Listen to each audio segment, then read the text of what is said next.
welcome to Lincoln, Nebraska. I'm here with Nebraska softball's very own Emmerson Cope. Thank you so much for welcoming me into your beautiful home. Yes, of course. And you were saying you just got done with class. I know. Did, yes. This is year 2 for you now. How is the start of school, the start of small groups for softball going for you? It's been going great. I think just getting adjusted to the schedule so far this semester, but I think I'm kind of just really rolled with it. We're lifting early in the morning, which I think is really nice, just to, get it out of the way, and then I have class, and then I can just focus on small groups, hitting and pitching, and it's not just all bundled together. I kind of like that it has the separate little breaks, and you can kind of just have a breather, go to class, and I can come back and just kind of get going with pitching and hitting. And nothing wakes you up like lifting in the morning. Let me tell you, you were wide awake after that. Yeah. There was so much excitement surrounding your team in the offseason. You bring in a really talented freshman class, a lot of exciting transfers. What has the vibe been like being on the team and now with so many new exciting faces? Oh, it's been wonderful. I mean, I feel like once I met the transfers, we just kind of all clicked, and I played with a few of them for club ball, so it's just been awesome being able to just have a reunion and be able to just see them and play with them. And the vibes have been awesome. I feel like we're just so welcoming here, and it's just a great experience to be a part of. And I'm just so lucky that we have all these new these new faces, and we're already really close. We're all friends. We're just a really tight-knit family, which is awesome just to have. The best way to be, for sure. It makes you enjoy the game even more. I want to talk about last season because you ended on a truly remarkable note. You went through and you battled through, it seems like, some back pains. And then when you look at your last 12 games, you were on base every single time. You hit 5 home runs during that stretch. What about it was it really clicked for you and you had this confidence about your play? Yeah, I think just obviously coming back from that back injury, I missed out on a good chunk of the season. I didn't want to waste any time, so I knew once I got the opportunity to just get in the lineup and just do some damage, I knew that I just wanted to take it and roll with it. And I just felt like those last couple of games, I felt really grounded. I felt the box was just comfortable. Nothing really was going through my head. I was just out there having fun, which I think is the most important part. I wasn't stressing. I wasn't thinking too hard. It kind of just felt like I was on autopilot, and that kind of just gave me the success to have a great finish to the season. How was that time where you were dealing with your back, where you kind of had to sit back, watch the game? Do you think it taught you that then paid off when you got to play, and it made you not take it for granted maybe as much? Yeah, I've never really dealt with injuries like that or having to just take a second, but I honestly think that it was just something that I obviously needed to experience, just being able to be on the sideline and just see the game from a different perspective, or even just kind of pretending that I'm out there, what would I do, or kind of seeing how pitchers are throwing, imagining myself in there, just kind of giving yourself a different side of softball that you don't necessarily get to do while you're actually playing. So I think just having that and just having those few games off and just being able to just really just take a deep breath. And I think obviously your freshman year can be super challenging and stressful. I think just having that halfway through the season was just kind of needed, because I just felt in the beginning I was just too amped up, and I just think having that time to just regroup and just get just think about how I can just come back and just go with it instead of just being so timid and stressed about it. I think that it just really helped too because of my freshman season. Yeah. So you get done with your freshman season. Now you have all summer to enjoy. What have you been enjoying just with life outside of the field, but also working on to come back this season and implement something new to your game on the mound, at the plate? Yeah, I think I've never had a actual summer because of travel ball, so I think it's just really kind of fun just to take those first couple weeks just to be around family, be around friends, just enjoy my time at home, which I obviously didn't get to do a lot in previous summers just because of traveling. And then I was also doing some rehab up in Kansas City with one of my old club PT guys, and he kind of just really helped me get back because I had some arm pains and some arm issues. So going to see him, and he kind of really just helped me get all my mobility back. And now I've kind of just been slowly getting back into the swing of things. I'm working on my drop ball. It's been looking really good. Ooh, excited. Yeah, I think just took in the summer just to help myself get back and to be completely healed back and arm. So I think it's just important, and just being able to just sit back and kind of just take the summer and relax, and then obviously come back here and just get ready to go and be ready for spring. Your first summer not having softball is crazy. I have to tell you, you're what do I do with all this time? What was your favorite thing off the field that you did during the summer? I think just hanging out with my friends. You know, I joke that we're kind of like grandmas. We just like to sit at our house, play card games. We go play bingo, watch sunsets, like kind of just all the chill stuff. We never really did anything too exciting. I think that's just what was important, just being able to just relax and not have all these plans, which was nice. Are you as a competitor in card games as you are on the field? Yes, I hate to lose. So you're taking him down. Bingo, you're like, I'm all in. Yeah, I haven't won, but it's coming. Yeah. It's on the horizon. You talk about pitching. I'm excited. You mentioned your drop ball, your changeup. Also, talk to me about this staff, because you guys bring in so many talented, different looks. What excites you about your entire staff and the women that you have besides you on the mound, cheering for you and also pushing each other to be better? I think it is exciting. We have all this versatility, and you can't necessarily train like just one pitch, one spot. Like, you have to train for all of us. None of us look the same, and I think that's what I'm really excited about in the season, is that if I go pitch, I know that whoever's going to come in is just going to have a different look than me, and it's just going to have other teams trying to figure out like how to hit off of us. And I think it's just a fun part of the game, is like you're messing with the other team. Like, you have me and you put somebody else in and we're completely different, and now they're just out there and just kind of struggling, which I think just makes it fun. It's going to be a challenge, that's for sure. What should people know about this team? I know you guys have been together for a few weeks, but already, what is the message around this team that you think is going to be sent out?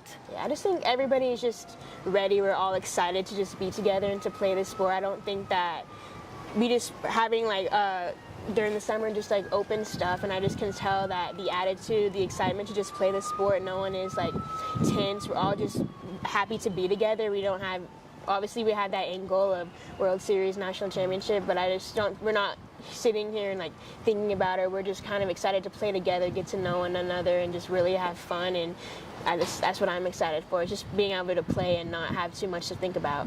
You mentioned now back at home, your friends and you are grandmas. Yes. I want to know, what is this group like together when they're hanging out outside the fields? I feel like there's so many different personalities. We're all so different, and I think that's really fun, because you have like all the rambunctious types, the really loud types, but you also have like the quiet types that kind of just keep you grounded. And I think it's just a great experience to be around, because none of us are the same. And I think it's just we have a unique group, and that's something that I really appreciate, because I like to surround myself with people who are different from me, and it's just seeing where people come from, how they grow up, and what makes them who they are. I think it's just exciting. What type are you? Because I know we heard a little bit earlier that you're pretty funny. You got some jokes. Yes. I would say I am the loud type, always cracking jokes. I feel I'm not really ever quiet. I always have to say something, no matter what it is. But I don't know. I just love talking to people and like making them laugh, and that's just, I don't know, it's just something about it. Do you have a joke for us, or it has to be an in the moment one? More like in the moment. I'm not like a stand-up comedian or dad jokes, but you gotta be there. I'm like, oh, I say it and it just is funny. I don't know. I love it. Okay, so we're gonna be around her enough this season where we're gonna get the jokes. Just wait, yeah. I want to talk about your personal journey in terms of just, you said the hard of hearing that you faced. When did that start for you? And kind of give me background on it.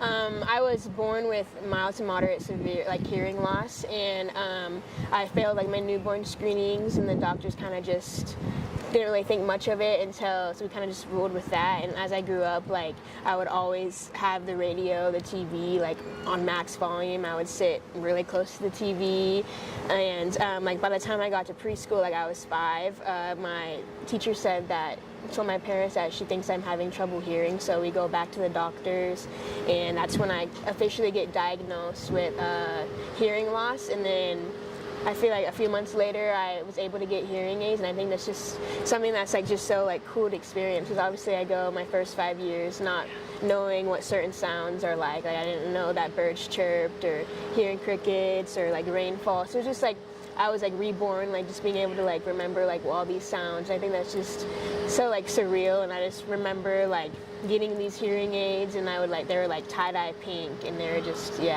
every time I went I would get a new color. So it was just, I don't know, something that I grew up having this, and it's never been something that I'm ashamed of, and I'm just kind of always, I don't know what it's like to be able to hear, so it's just something that makes me different, but not in a bad way. Not in a bad way at all. Do you remember that moment when you put him in for the first time and hearing things you've never heard before? Yeah, I remember growing up not really being able to hear, but I don't have like really these vivid memories, but that is something that I clearly remember. It's just being fitted for these hearing aids, and then obviously like finally just turning them on and being able to hear my mom and hear like the birds chirping. And you see like those videos now on social media of like 2-month-olds like being able to hear for the first time, and that's kind of how it was. I was just a little bit older, but yeah, it was a really special moment.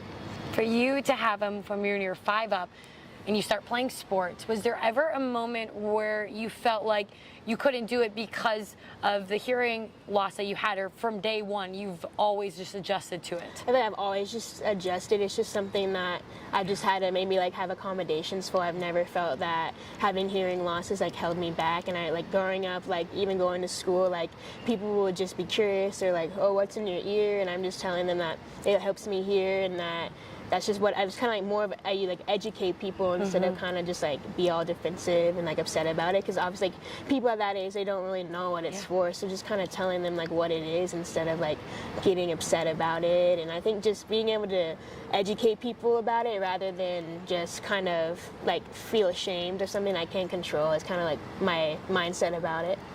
Your confidence with it is beautiful because, like you said, you're just educating everybody. But for a young girl who might be listening, who is maybe struggling to find that confidence to talk about it, what would you say to her?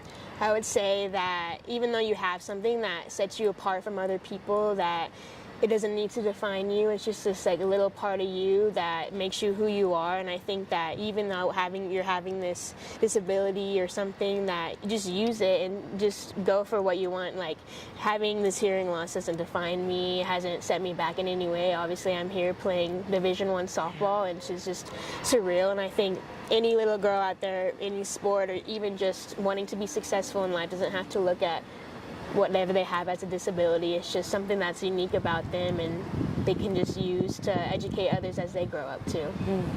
And it's like you said, look at where you're playing. Yeah. You've made it to the very top 1% of people make it here.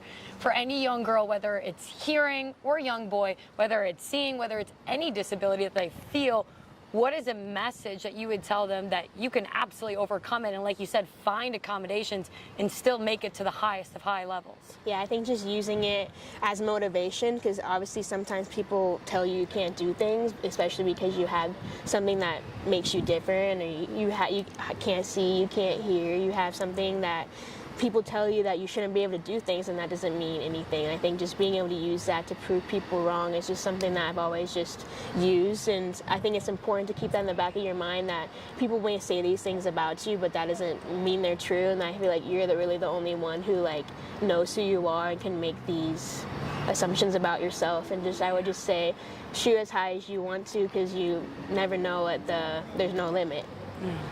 Why tell this message now?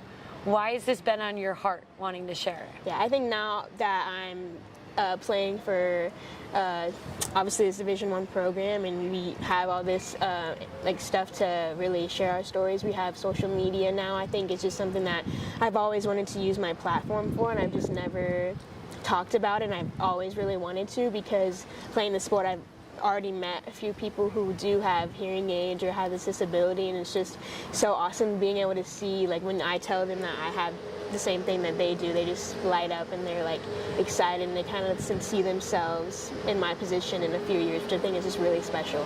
It's incredibly special. Well, Emmerson, thank you for sharing your story. Thank you. It's a beautiful one, and you can watch Emmerson and the rest of Nebraska softball this